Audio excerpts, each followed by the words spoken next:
The mid-season patch has a ton of interesting stuff, and I'll have other separate videos covering other aspects of the patch coming out soon, but a huge part of this patch is the new jungle changes for Conquest. So this is just going to be a quick overview of all the changes coming to the jungle in the mid-season patch and everything you need to know.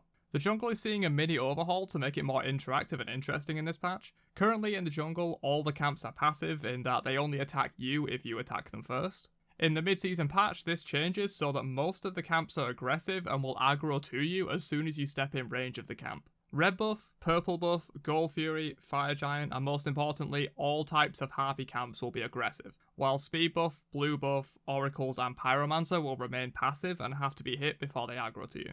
Jungle camps have also been given abilities. Currently all camps just use a basic attack over and over again as long as they're aggroed, which in my opinion is pretty boring.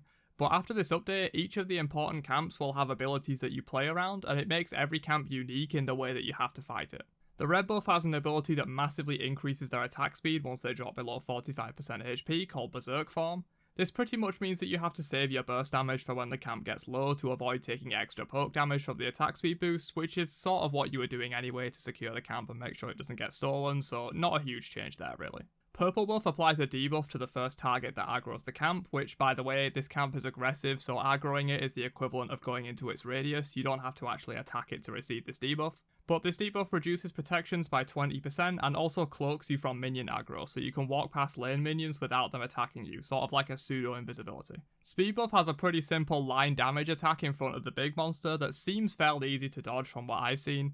But if you do get hit by this, it does 3 times the normal damage of a basic attack, so you have to pay attention while clearing speed to not take extra damage. Which is kind of the theme with a lot of these changes, to make the jungle more interesting and interactive instead of just passive farming while you look for a gank opportunity. Blue buff is the most interesting of these changes in my opinion. The blue buff now has just one centaur, but every few seconds it will summon spirit centaurs that attack you, but much like the spirit minion in duo lane, these have extremely low HP and will be one shot by any ability or even a cleave auto attack, so this is a pretty big buff to cleave junglers and solo laners like Thana and Nike etc.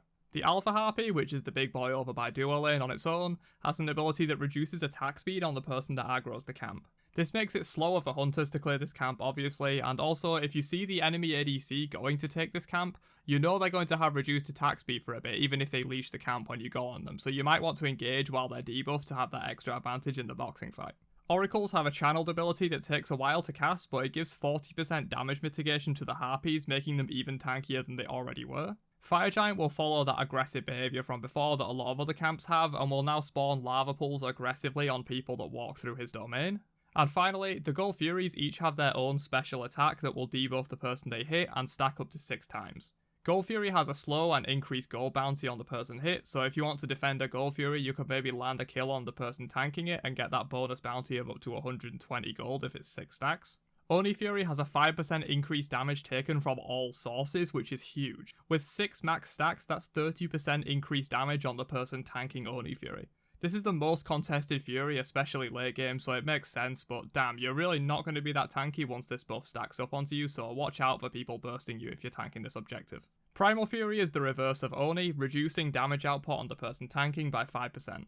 This one is definitely the least relevant and only really matters for hunters or some assassins soloing the Primal Fury late game, since usually your tanks will pull this Fury and having your tanks deal reduced damage isn't that relevant usually. And with all of these Furies, resetting the Fury and waiting for the debuff to wear off while someone else tanks it could be a nice way to get around these powerful debuffs. And the one final jungle change we have here is the Jungle Chalice, which is simply doubling in gold value. So if you weren't prioritizing the Chalice before, you definitely need to now. That's a huge amount of gold for you and your team. Aside from stat changes to almost all of the buff camps like damage, max health, etc., these are all the major changes you need to know about for the Season 7 mid-season jungle. Should be super interesting. Subscribe for more news and keep a lookout for some other mid-season videos coming soon. Peace.